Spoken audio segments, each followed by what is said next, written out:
నమస్కారం. Reporter TV news కి స్వాగతం. హెడ్లైన్ చూద్దాం. నమస్కారం. టిఎన్ఎన్ న్యూస్ కి స్వాగతం. హెడ్లైన్ చూద్దాం.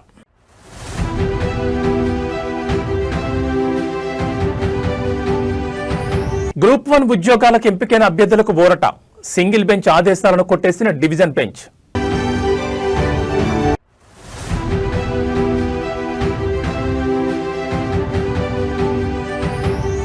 ఛత్తీస్గఢ్లో ఎన్కౌంటర్, మావోయిస్ట్ అగ్రనేత మృతి.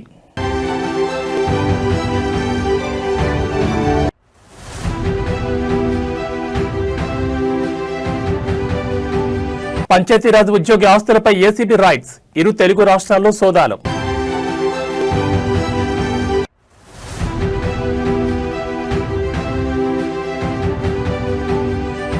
బీఆర్ఎస్ మాజీ ఎమ్మెల్యే జీవన్ రెడ్డిపై కేసు నమోదు. సిపి సజ్జనార్పై అనుచిత వ్యాఖ్యలు చేశారంటూ ఆరోపణలు.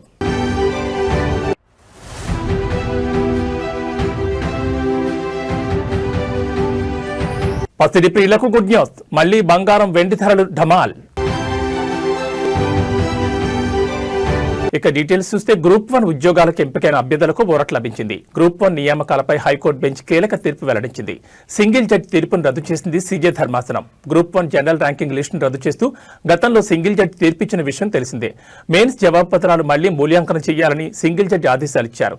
అయితే సింగిల్ జడ్జి ఆదేశాలపై టీజీపీఎస్సీ ఎంపికైన అభ్యర్థులు అప్పీల్ చేశారు. దీనిపై విచారణ చేపట్టిన ధర్మాసనం ఈ మేరకు తీర్పు వెలువరించింది. తుది తీర్పునకు లోబడి నియామకాలు చేపట్టవచ్చని గతంలో ఉత్తర్వులు ఇచ్చింది సీజే బెంచ్. ఇప్పటికే 562 మందికి తెలంగాణ ప్రభుత్వం నియామక పత్రాలు అందజేసింది. ప్రభుత్వం టీజీపీఎస్సీకి ఉద్యోగాలు పొందిన అభ్యర్థులకు తెలంగాణ హైకోర్టులో ఊరట లభించింది. అప్పీల్ పిటిషన్లను అనుమతించిన హైకోర్టు సింగిల్ బెంచ్ తీర్పును కొట్టివేసిన డివిజన్ బెంచ్ గ్రూప్ 1 నియామకాలు సక్రమమేనని హైకోర్టు డివిజన్ బెంచ్ తీర్పిచ్చింది. గ్రూప్ 1 పరీక్ష పారదర్శకంగానే జరిగింది. పరీక్షల్లో అవకతవకలు జరిగినట్లు ఆధారాలు లేవని హైకోర్టు డివిజన్ బెంచ్ స్పష్టం చేసింది. టీజీపీఎస్సీ 2024లో గ్రూప్ 1 పరీక్ష నిర్వహించిన విషయం తెలిసిందే.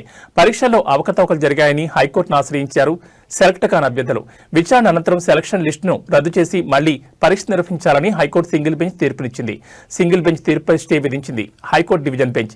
మూల్యాంకనంలో అక్రమాలు జరిగాయని, పరీక్షలు రద్దు చేయాలని కొందరు అభ్యర్థులు హైకోర్టులో పిటిషన్ దాఖలు చేశారు. 2023 అక్టోబర్ 21 నుంచి 27 వరకు జరిగిన గ్రూప్ 1 మెయిన్స్ పరీక్షలకు 21,000 మంది విద్యార్థులు హాజరయ్యారు. ఆ పరీక్షల ఫలితాలను టీజీపీఎస్సీ గత ఏడాది మార్చి 10న విడుదల చేసింది. ఈ ఫలితాల్లో అభ్యర్థులకు వచ్చిన మార్కులపై అనేక అనుమానాలు తలెత్తాయి. పరీక్షల్లో జెల్ పెన్నులు వాడడం, కోటి మహిళా కాలేజీలో పరీక్ష రాసిన అభ్యర్థులు ఎక్కువ మంది సెలెక్ట్ కావడం, తెలుగు మీడియం అభ్యర్థులు తక్కువగా ఎంపిక కావడం, కేవలం 2 సెంటర్ల నుంచే టాపర్లు ఉండడం తదితర అంశాలపై పలువురు అభ్యర్థులు కోర్టును ఆశ్రయించారు. పరీక్షలు రద్దు చేయొద్దని కోర్టులో పిటిషన్ వేసిన ఉద్యోగాలకు ఎంపికైన అభ్యర్థులు ఇప్పటికే ఇరువురి పిటిషన్లపై వాదనలు విన్న న్యాయస్థానం ఈ రోజు తీర్పును వెల్లడించింది.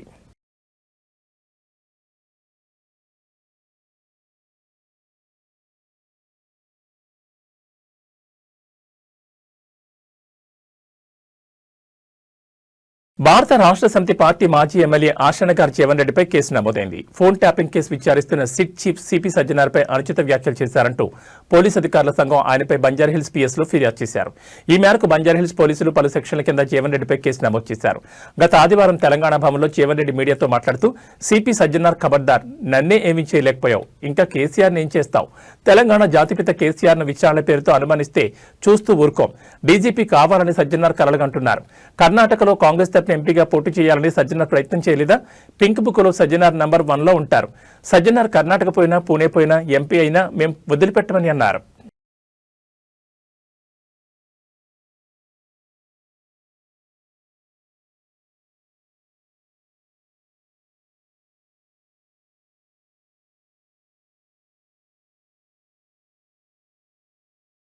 ఆదాయానికి మించిన ఆస్తులు కలిగి ఉన్నారనే ఆరోపణలతో విశాఖలో పంచాయతీరాజ్ డిపార్ట్మెంట్కు చెందిన విశ్రాంత ఉద్యోగి కె శ్రీనివాసరావు నివాసాల్లో ఏసీబీ అధికారులు గురువారం విస్తృత సోదాలు నిర్వహిస్తున్నారు.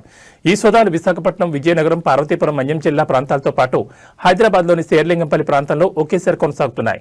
ముందస్తు సమాచారం ఆధారంగా ఏసీబీ అధికారులు ఈ రోజు ఉదయం నుంచి ఒకేసారి పలు ప్రాంతాల్లో సోదాలు నిర్వహిస్తున్నారు. విశాఖపట్నం, మధురవాడ, విజయనగరం, పార్వతీపురం, మన్యం జిల్లా సహా హైదరాబాద్ శివార్లోని శేర్లింగంపల్లి ప్రాంతాల్లో శ్రీనివాసరావుకు చెందిన ఇళ్లు, బంధువుల నివాసాలు, అనుబంధ ఆస్తులపై సోదాలు కొనసాగుతున్నట్లు సమాచారం. పంచాయతీరాజ్ శాఖలో పనిచేసిన సమయంలో శ్రీనివాసరావు ఆదాయానికి మించి భారీగా ఆస్తులు కూడబెట్టినట్లు ఏసీబీకి ఫిర్యాదులు అందినట్టు తెలుస్తోంది. ఈ నేపథ్యంలోనే ఆయనపై కేసు నమోదు చేసి సోదాలు చేపట్టినట్లు అధికారులు తెలిపారు. ప్రాథమికంగా స్థిరాస్తులు, బ్యాంక్ డిపాజిట్లు, బంగారం, నగదు, విలువైన పత్రాలు వంటి అంశాలపై అధికారులు తనిఖీలు నిర్వహిస్తున్నారు. శ్రీనివాసరావుకు హైదరాబాద్లోని శేర్లింగంపల్లి ప్రాంతంలోనూ నివాస భవనం ఉన్నట్టు ఏసీబీ అధికారులు గుర్తించారు. ఈ మేరకు సోదాలు నిర్వహించిన అధికారులు బ్యాంకు లావాదేవీలు, పెట్టుబడుల వివరాలు సేకరిస్తున్నారు. సోదాలు పూర్తయిన తర్వాత ఆయన ఆస్తి వివరాలపై అధికారిక ప్రకటన విడుదల చేయడం సహా తదుపరి చర్యలు చేపట్టే అవకాశం ఉంది. ఏసీపీ సోదాలతో విశాఖ, మధురవాడ ప్రాంతాల్లో స్థానికంగా ఉత్కంఠ నెలకొంది. పంచాయతీరాజ్ శాఖకు చెందిన విశ్రాంతి ఉద్యోగిపై ఇంత పెద్ద స్థాయిలో సోదాలు జరగడంపై చర్చనీయాంశంగా మారింది.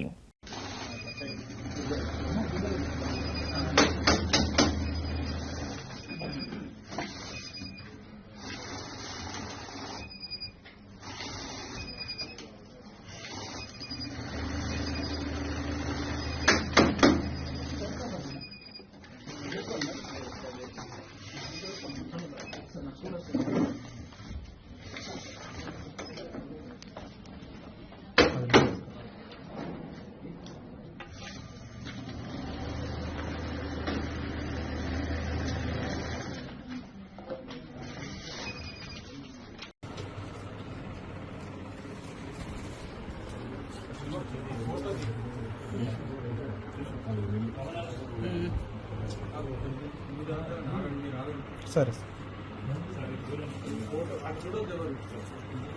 పల్నాడు రాజకీయాల్లో సంచలనం సృష్టించిన గొండ్లపాడు జంట హత్యల కేసులో కీలక పరిణామం చోటు చేసుకుంది. మాజీ ఎమ్మెల్యే పిన్నెల్లి రామకృష్ణారెడ్డి, ఆయన సోదరుడు వెంకటరామరెడ్డిలకు కష్టాలు మరిన్ని పెరుగుతున్నాయి.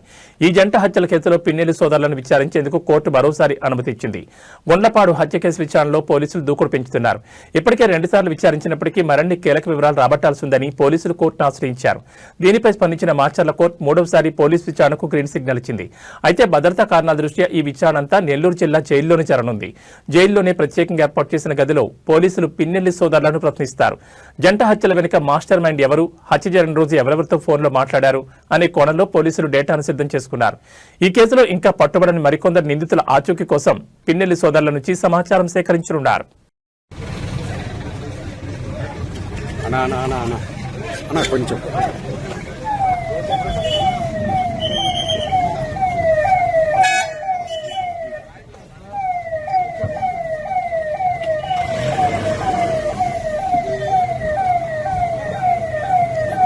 రామన్నపేట ప్రభుత్వ ఆసుపత్రి రాష్ట్ర వైద్య ఆరోగ్య శాఖ కమిషనర్ అజయ్ కుమార్ గురువారం ఆకస్మికంగా తనిఖీ చేశారు. ఈ సందర్భంగా ఆసుపత్రిలోని వార్డులను కలిదిరిగి రోగులకు అందుతున్న వైద్య సేవలు అడిగి తెలుసుకున్నారు. అనధికారికంగా విధులకు గైర్హాజరైన 3 డాక్టర్లకు షోకాజ్ నోటీస్ జారీ చేసినట్టు తెలిపారు. ఆసుపత్రికి వచ్చే రోగులకు నాణ్యమైన వైద్య సేవలు అందించాలని, వైద్యులు సమయపాలన పాటించుకుంటే కఠినమైన చర్యలు తీసుకుంటామని తెలిపారు. వైద్యులు రోగులకు అందుబాటులో ఉండాలని ఆదేశించారు. ఇటీవల ఆసుపత్రిలో ప్రసవాల సంఖ్య తగ్గడంతో పాటు ప్రతి ఒక్క డెలివరీ నల్గొండ తదితర ప్రాంతాలకు రిఫర్ చేస్తున్నారని ఫిర్యాదు చేశారు. దీంతో ఆయన ఆసుపత్రిని ఆకస్మికంగా తనిఖీ చేసినట్లు వెల్లడించారు.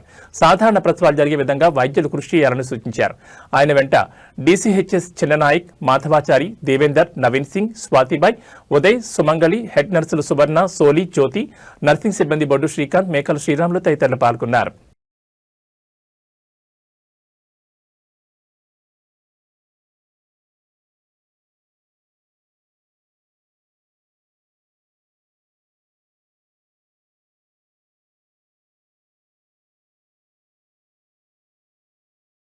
బీఆర్ఎస్ వర్కింగ్ ప్రెసిడెంట్ కేటీఆర్ పై భువనగిరి ఎంపీ చామల కిరణ్ కుమార్ రెడ్డి తీవ్రస్థాయిలో ధ్వజమెత్తారు. కేటీఆర్ ఎక్స్ వేదికగా చిల్లర మాటలు మాట్లాడుతున్నారని, బూతులకు కేర్ ఆఫ్ అడ్రస్ కేసీఆర్ కుటుంబమేనని విమర్శించారు. గూగుల్లో బూతుల నాయకుడు ఎవరని పిలిస్తే కేసీఆర్ పేరే వస్తుంది. కేటీఆర్ ఒక్కసారి యూట్యూబ్లో తన తండ్రి భాషను చూసుకోవాలని ఎద్దేవా చేశారు. గత ఎన్నికల్లో ప్రజలు బుద్ధి చెప్పినా బీఆర్ఎస్ తీరు మారలేదని, మున్సిపల్ ఎన్నికల్లో కాంగ్రెస్ ను గెలిపించి దొంగల ముఠాకు చరమగీతం పాడాలని ఆయన పిలుపునిచ్చారు. కేటీఆర్ మళ్ళా నిన్న రాత్రి టిల్లు ఏదో చిల్లర మాటలు రాసుకుంటా రేవంత్ రెడ్డి గారు హార్వర్డ్ యూనివర్సిటీ పోయిండు, ఇంకా మారలేదు, ఇంకా అదే నైజాం, అదే భాష, చిల్లర భాష మాట్లాడుతుండ అంటున్నాడు. నేను ఒక్కటే చెప్పాలనుకుంటున్నా కేటీఆర్ గారు, ఈ మీరే బూతురాజులు. ఈ బూతులు, ఈ చిల్లర మాటలు ఈ భారతదేశంలో గూగుల్లో కొట్టిన ఎవరు నాయకుడు దీనికంటే మీ నాయన పేరే వస్తుంది. ఒక్కసారి నువ్వు యూట్యూబ్ని నువ్వు కొట్టి చూసుకో మీ నాయన మాట్లాడిన మాటలు గతంలో. రేవంత్ రెడ్డి గారు హార్వర్డ్కు పోయినా, హార్వర్డియన్ అయినా ఆయన మాట్లాడాల్సిన భాష మనుషులను బట్టి ఉంటుంది. మీ గురించి చర్చ వచ్చినప్పుడు ప్రజల ముందు మీ భాషలనే మీ గురించి చెప్తే ప్రజలకు అర్థమవుతుంది. ఎందుకంటే మీరు నేర్పిన భాషనే నాయన ఇది. ఇక నువ్వు చెప్తున్నావు మా నాయన ప్రాణాలకు తెగించి తెలంగాణ తెచ్చిండు, మా నాయన రాష్ట్రాన్ని గాడిలో పెట్టి పరిపాలన అందించిండని. ఏం గాడిలో పెట్టిండు నాయన? మీరు రాష్ట్రాన్ని ఏ విధంగా దోచుకుర్రో, మిగులు రాష్ట్రంగా ఉన్న రాష్ట్రాన్ని ఎలా అప్పుల రాష్ట్రం దిశగా తీసుకుపోయిర్రో ప్రజలందరూ చూసిరు. కాబట్టే మనని 23ల తర్వాత 24 లోక్సభల తర్వాత కంటోన్మెంట్ ఎన్నికలల్లా తర్వాత జూబ్లీహిల్స్ ఎన్నికలల్లా తర్వాత గ్రామ పంచాయతీ ఎన్నికల 5 సార్ల చెంప మీద లాగి 5 ఏళ్లతోటి కొడితే కూడా మళ్ళా ఇప్పుడు వచ్చి మున్సిపల్ ఎన్నికలు వచ్చినాయని చెప్పి చిల్లర వల్లర మాటలు మాట్లాడుతున్నాం. రేవంత్ రెడ్డి గారు 2 ఏళ్ళు ఇక్కడ సంపూర్ణంగా అధికారంలో ఉండి వీలైనంత మటుకు రాష్ట్రాన్ని గాడిలో పెట్టే ప్రయత్నం చేస్తున్నారు. మహాశివరాత్రి జాతర ఆధ్యాత్మిక శోభతో ఘనంగా నిర్వహించేందుకు కట్టుదిట్టంగా చర్యలు తీసుకోవాలని జిల్లా కలెక్టర్ రాహుల్ రాజ్ సంబంధిత అధికారులను ఆదేశించారు. మెదక్ జిల్లా పాపన్నపేట మండలం ఏడుపాయల వనదుర్గ అమ్మవారి జాతర పరిసర ప్రాంతాలను వనదుర్గ అమ్మవారి పరిసర ప్రాంతాలు పరిశీలించిన అనంతరం జిల్లా కలెక్టర్ సంబంధిత అధికారులతో జాతర ఏర్పాట్లపై సమీక్షించారు. ఫిబ్రవరి 15 నుంచి 17 వరకు 3 రోజుల పాటు ఏడుపాయల జాతర వేడుకలను అత్యంత వైభవపేతంగా నిర్వహిస్తున్నట్లు, భక్తులకు ఎటువంటి ఇబ్బందులు కలగకుండా జాతర నిర్వహించాల్సి ఉంటుందని, నిర్దేశించుకున్న పనులను జాతర సమయానికి సన్నద్దమయ్యే విధంగా వేగవంతంగా పూర్తి చేయాలని అధికారులకు ఆదేశించారు. ఈ సందర్భంగా జిల్లా కలెక్టర్ మాట్లాడుతూ ఏడుపాయల అమ్మవారి క్షేత్రంలో మహాశివరాత్రి పర్వదినాన్ని పురస్కరించుకుని నిర్వహించే జాతర ఆధ్యాత్మికంగా దైవికంగా నిబంధనలు పాటిస్తూ ఎక్కడా ఎలాంటి లోపాలు జరగకుండా నిర్వహించాలని అధికారులకు సూచించారు. ఏడుపాయల ఆలయంలో జరిగే పూజల్లో ఎలాంటి లోపాలు ఉండకుండా చూడాలని, శాస్త్రపరంగా అమ్మవారి పూజలు ఘనంగా జరగాలని, భక్తులకు త్వరగా దర్శనం లభించే విధంగా చర్యలు తీసుకోవాలని, జాతర నిర్వహణకు కట్టుదిట్టమైన భద్రతా ఏర్పాట్లు చేయాలని అధికారులకు సూచించారు. ఏడుపాయల మహాశివరాత్రి జాతర సందర్భంగా ఎక్కువ బస్ సర్వీసులు నడపాలని, జాతరకు ఎక్కువగా భక్తులు వచ్చే అవకాశం ఉందని, భక్తుల రద్దీ ఆధారంగా డిపో మేనేజర్లు ఎప్పటికప్పుడు సమన్వయం చేసుకుంటూ అవసరమైన రోడ్లలో అదనపు సర్వీసులు నడపాలని సూచించారు. జాతర సందర్భంగా వచ్చే భక్తులకు త్రాగునీటి ఇబ్బందులు కలగకుండా ఎక్కడికక్కడ త్రాగునీటి సదుపాయాలను ఏర్పాటు చేయాలని అన్నారు.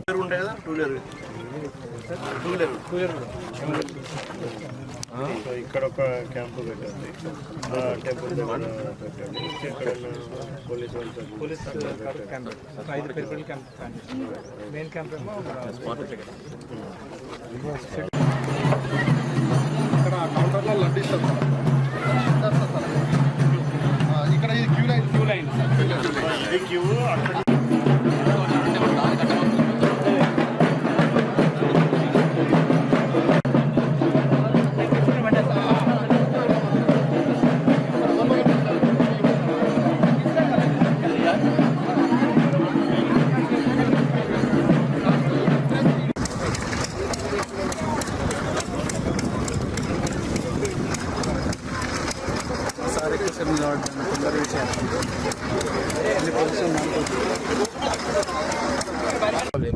ఫ్రేమ్స్ ఉంటాయి, frames ladies wear, gents wear ఉంటుంది. సో ఇక్కడ కొన్ని టాయిలెట్స్ అక్కడ ప్రతి దగ్గర ఉన్నాయి సార్. మన అన్ని వాటర్ దగ్గర సార్. మనకు ఈ రోడ్ పాయింట్ అన్ని మన నాలలో పెడుతుంది సార్. పర్మనెంట్ ట్యాప్స్ అయ్యి నీళ్ళు వస్తుంటాయి ఇప్పుడు రెగ్యులర్ పైప్ రన్నింగ్ వాటర్ వస్తుంది. అది మన వాటర్ మనకు ఇక్కడ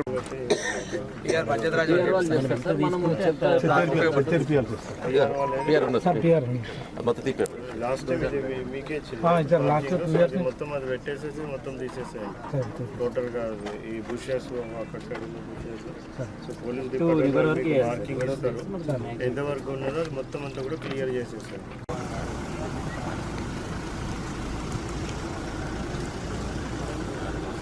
ఇక్కడ కూడా మీకు ఇవన్నీ చేయాలి. అది ఇక్కడ ఏం చేస్తాను సార్, మనం మెయిన్ రోడ్ చేస్తాం కదా, అక్కడ బ్యారికేడింగ్ వేస్తాం సార్, లెఫ్ట్ రైట్ బ్యారికేడింగ్ వేస్తాం, ఇండియన్ అవుట్ పెడతాం స్ట్రైట్. ఇక్కడ అక్కడ పార్కింగ్ చేపిస్తాం, పార్కింగ్ అంతా లోపల. ఎందుకంటే మంది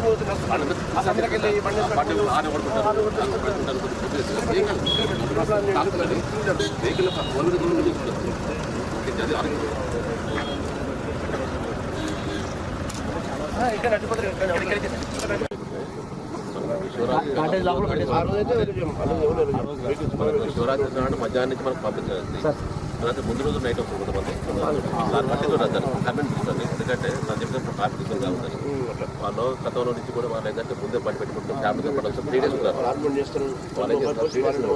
వాళ్ళు వన్ డే ఉంచుకుంటారు, 3 days దాంట్లో పెట్టుకుంటారు.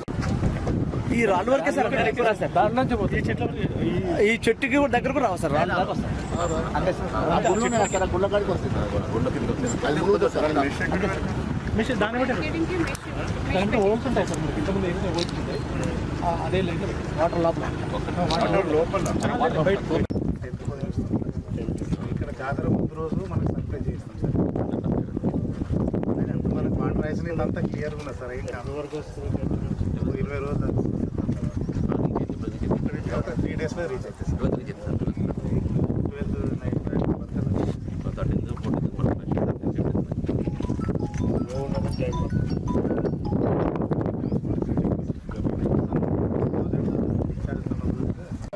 అది కొంత ఇబ్బంది అయింది. అంటే మనకు వాళ్ళు కనిపించడం కనిపిస్తుంది. అదే బ్యారికేడింగ్ కూడా కొంచెం వీలైన మీరు అక్కడ ఇద్దరు ముగ్గురు ఎంతమంది పెడతారో అంతమంది పెట్టేసి అనౌన్స్మెంట్ లాగా చూస్తారు. సో ఇప్పుడు మీ వాళ్ళు లోపలికి పోయినంటే వాళ్ళు కూడా ఇది ఉండాలి. ఇరిగేషన్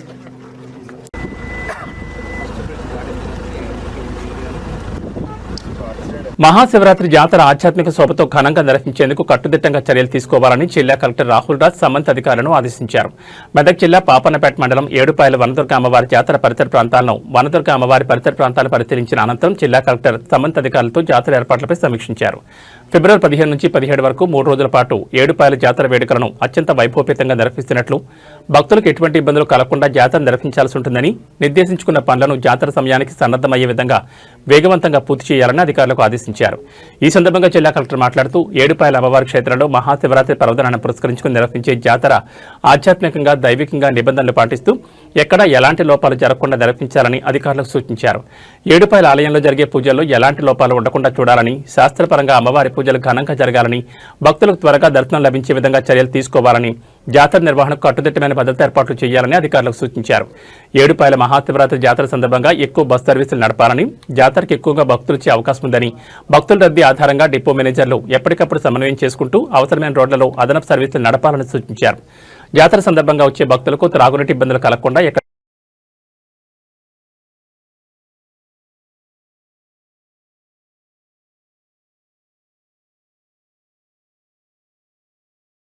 సాఫ్ట్వేర్లో లక్షల జీతాలు ఉంటాయనేది ఎంత కామన్ గా వినిపిస్తుందో, పని ఒత్తిడి ఎక్కువగా ఉంటుంది అనేది కూడా అంతే కామన్ గా వినిపిస్తుంది. అందుకే చాలా మంది సాఫ్ట్వేర్ ఉద్యోగం వదిలేసి వ్యాపారాలు, వ్యవసాయం అంటూ ఇతర ఆదాయ మార్గాలను ఎంచుకుంటున్నారు. కొత్తగా ఉద్యోగంలో చేరిన వాళ్ళకి ఫ్రెషర్స్ కి అయితే చుక్కలు చూపిస్తారని చెప్తుంటారు. ఇక వేరే ఆదాయ మార్గాలు ఉన్న వాళ్ళైతే ఆ వైపు వెళతారు. కానీ ఏ ఆదాయం లేని వాళ్ళు, వ్యాపారం చేయడానికి పెట్టుబడి లేని వాళ్ళు ఉద్యోగం చేయక తప్పదు. ఈ క్రమంలో కొందరు ఒత్తిడి తట్టుకోలేక ఆత్మహత్యలు చేసుకోవడం ఆందోళనకరం. తాజాగా హైదరాబాద్ లోనూ ఓ యువటికి ఆత్మహత్య చేసుకున్నారు. హైదరాబాద్లోని మియాపూర్ పోలీస్ స్టేషన్ పరిధిలో ఈ ఘటన చోటు చేసుకుంది. ఏపీలోని అమలాపురం చెందిన సతీష్ గచ్చిబౌలిలోని ఓ ఐటీ సంస్థలో ఉద్యోగం చేస్తున్నాడు.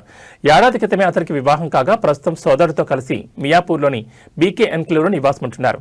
ఇక సతీష్ భార్య ఇటీవల సంక్రాంతికి సొంతూరు వెళ్లగా ఇంకా తిరిగి రాలేదు. ఈ క్రమంలో సతీష్ తన గదిలో ఉరివేసుకుని ఆత్మహత్య చేసుకున్నాడు. ఘటనపై కేసు నమోదు చేసిన పోలీసులు పని ఒత్తిడి భరించలేకని ఆత్మహత్య చేసుకున్నట్లు నిర్ధారించారు.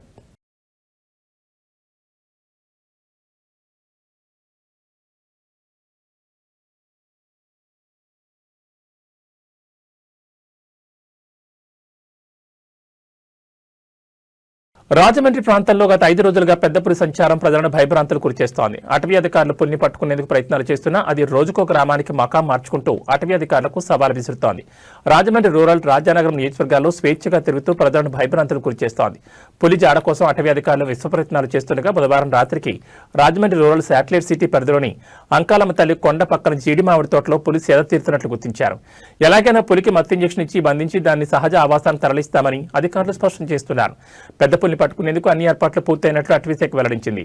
ఈ ఆపరేషన్ ను state principal chief conservator of forest PV Chalapathi Rao, CPCF BNN Murthy, DFO Prabhakar Rao, FRO S Davidaraju Naidu, NTC అధికారి రాజశేఖర్, మత్తు వైద్యులు డాక్టర్ ఫణీంద్ర నిరంతరం పర్యవేక్షిస్తున్నారు. పెద్దపులి సంచరిస్తున్న గ్రామాల్లో పర్యటించిన state principal chief conservator of forest PV Chalapathirao మాట్లాడుతూ పులి గురించి ఎవరూ భయపడాల్సిన అవసరం లేదని, అయితే రాత్రి సమయాల్లో ఇళ్ల నుంచి బయటకు రావద్దని సూచించారు. పులిని పట్టుకునేందుకు 12 బృందాలు సిద్ధంగా ఉన్నాయని తెలిపారు. పులి రోజుకు 15 నుంచి 20 కిలోమీటర్లు ప్రయాణిస్తోందని తెలిపారు. జీడితో సేదతీరుతున్న పులికి మత్తు ఇంజెక్షన్ ఇచ్చి పట్టుకునే ప్రయత్నం చేస్తామని తెలిపారు.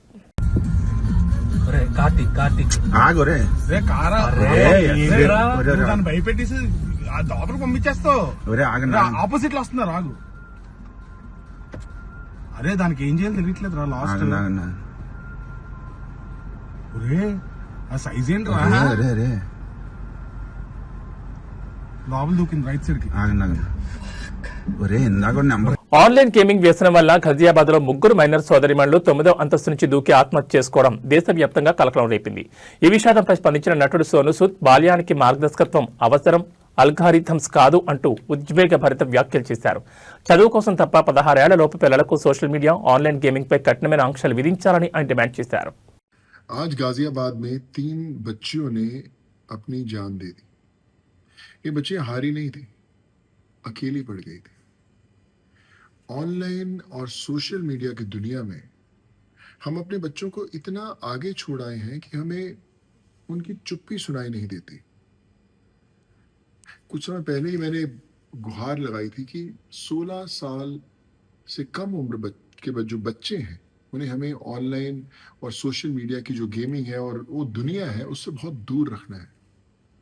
लेकिन हम अपनी ज़िंदगी में इतने व्यस्त हो जाते हैं कि हम ये भूल जाते हैं कि हमारे परिवार के अंदर एक और ऐसा सदस्य है जो हमारा मोबाइल फ़ोन, जो हमारी सोशल मीडिया है, जिनके साथ बच्चे हमसे ज़्यादा समय बिताना चाहते हैं.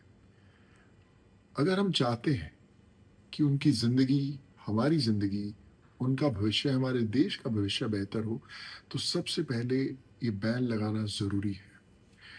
आप सोचिए कि उन्हें स्क्रीन नहीं, हमारा साथ चाहिए. बच्चों को मोबाइल नहीं, हमारी मौजूदगी चाहिए. डांट नहीं, हमारी बातचीत चाहिए. लेकिन हमारे पास भी कहाँ समय है उनके लिए, क्योंकि हमने उनके हाथ में एक सोशल मीडिया से लैस मोबाइल फ़ोन थमा दिया है ताकि वो पढ़ते रहें, देखते रहें. पढ़ाई के लिए टेक्नोलॉजी ज़रूरी है, लेकिन इसका मतलब ये नहीं कि हम उस टेक्नोलॉजी के लिए अपने बच्चों की जो जान है वो ख़तरे में डाल दें. पढ़ाई के लिए मोबाइल फ़ोन होने चाहिए, लेकिन सोशल मीडिया के लिए नहीं, ख़ासकर कम उम्र के बच्चों के लिए. चलिए आज मिलकर ये कोशिश करें कि हम उस सदस्य को जो हमारे परिवार को बांट रहा है उसे थोड़ा सा दूर करें. इससे पहले देर हो जाए, मिलकर वो कानून बनाएं ताकि हमारे बच्चे हमारे साथ रह सकें, सोशल मीडिया के साथ नहीं, ऑनलाइन गेमिंग के साथ नहीं. धन्यवाद. ఛత్తీస్గఢ్ రాష్ట్రంలోని పెద్దగెల్లూరు అటవీ ప్రాంతంలో భద్రతా బలగాలు మావోయిస్టుల మధ్య ఎదురుకాల్పులు చోటు చేసుకున్నాయి. ఈ ఎన్కౌంటర్లో మావోయిస్టు కీలక నేత ధరమ్ సింగ్ మృతి చెందినట్లు సమాచారం. ఘటనా స్థలంలో భారీగా ఆయుధాలు స్వాధీనం చేసుకున్నారు భద్రతా బలగాలు. నిఘా సమాచారం ఆధారంగా పెద్దగెల్లూరు అడవుల్లో మావోయిస్టులు సమావేశమయ్యారని తెలియడంతో భద్రతా బలగాలు స్విచ్ ఆపరేషన్ నిర్వహించాయి. ఈ క్రమంలో భద్రతా బలగాలను గమనించిన మావోయిస్టులు కాల్పులు ప్రారంభించారు. ఈ నేపథ్యంలో ఇరువురి మధ్య ఎదురుకాల్పులు జరిగాయి. భద్రతా బలగాలు చేపట్టిన ఈ ఆపరేషన్లో ధరమ్ సింగ్ అక్కడికక్కడే ప్రాణాలు కోల్పోయినట్టు తెలుస్తోంది. హైదరాబాద్లోని మీర్పేట్ లెనిన్ నగర్లో అగ్ని ప్రమాదం సంభవించింది. స్థానికంగా ఉన్న ఒక ఫుడ్ కోర్టులో ఒక్కసారిగా మంటలు చెలరేగడంతో పరిసర ప్రాంతాల ప్రజలు భయాందోళనకు గురయ్యారు. సమాచారం అందుకున్న అగ్నిమాపక సిబ్బంది తక్షణమే ఘటనా స్థలానికి చేరుకుని మంటలను అదుపులోకి తెచ్చారు. ఈ ఘటనకు సంబంధించిన పూర్తి వివరాలు ఇంకా తెలియాల్సి ఉంది.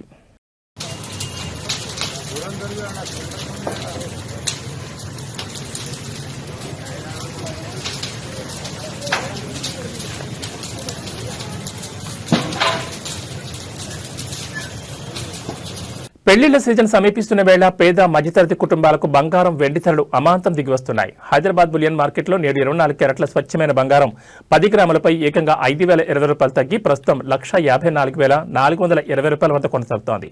అదేవిధంగా ఆభరణాల తయారీలో వాడి 22 క్యారెట్ల బంగారం ధర 10 గ్రాములపై 4,600 మేర పడిపోయింది. దీంతో నేటి ధర 1,41,550కు చేరింది. అదేవిధంగా బంగారంతో పాటు వెండి ధర కూడా నేలచూపులు చూసింది. కేవలం ఒక్కరోజు వ్యవధిలోనే వెండి ధర భారీగా పతనమైంది. నిన్నటి ధరతో పోలిస్తే ఏకంగా 20,000 తగ్గి ప్రస్తుతం 3 లక్షల వద్దకు చేరుకుంది. అయితే గత 5 రోజులుగా వరుసగా తగ్గుతూ వచ్చిన ధరలు నిన్నటి రోజున స్వల్పంగా పెరిగిన విషయం తెలిసిందే. అయితే ఆ సంతోషం ఎంతోసేపు నిలవలేదు. అంతర్జాతీయ మార్కెట్లో చోటు చేసుకున్న పరిణామాలు, డాలర్ విలువలో మార్పుల కారణంగా ఒక్క రోజులోనే ధరలు మళ్లీ భారీగా పతనమయ్యాయి. ఈ తగ్గుదల ఇలాగే కొనసాగుతుందా లేదా మళ్లీ పుంజుకుంటుందా అనేది మార్కెట్ నిపుణుల విశ్లేషణపై ఆధారపడి ఉంటుంది.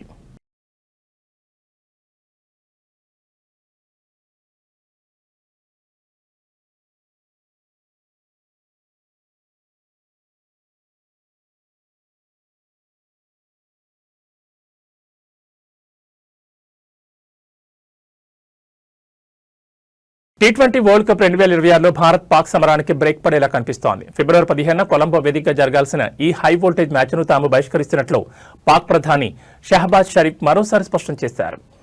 T20 వరల్డ్ కప్ जो है उस हवाले से हमने बड़ा वाज़ेह स्टैंड लिया है कि हम हिंदुस्तान के ख़िलाफ़ जो मैच है वो हम नहीं खेलेंगे, क्योंकि पाकिस्तान ने कहा कि ये खेल का मैदान है, ये सियासत नहीं है।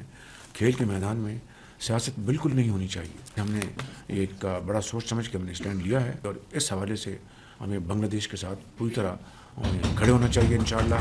ఇక బులెటిన్ ముగించే ముందు హెడ్లైన్స్ మరోసారి.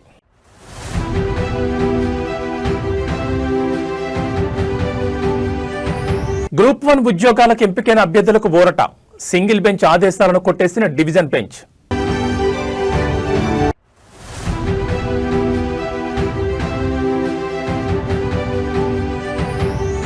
ఛత్తీస్గఢ్లో ఎన్కౌంటర్, మావోయిస్ట్ అగ్రనేత మృతి.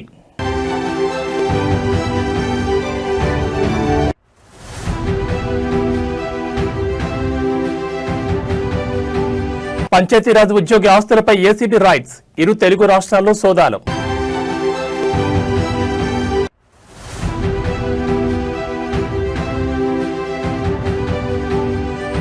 బీఆర్ఎస్ మాజీ ఎమ్మెల్యే జీవన్ రెడ్డిపై కేసు నమోదు. సిపి సజ్జనార్పై అనుచిత వ్యాఖ్యలు చేశారంటూ ఆరోపణలు.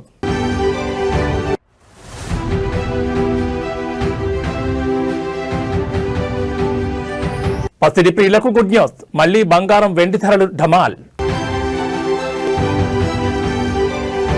ఇవి బులెటిన్ విశేషాలు. నమస్కారం.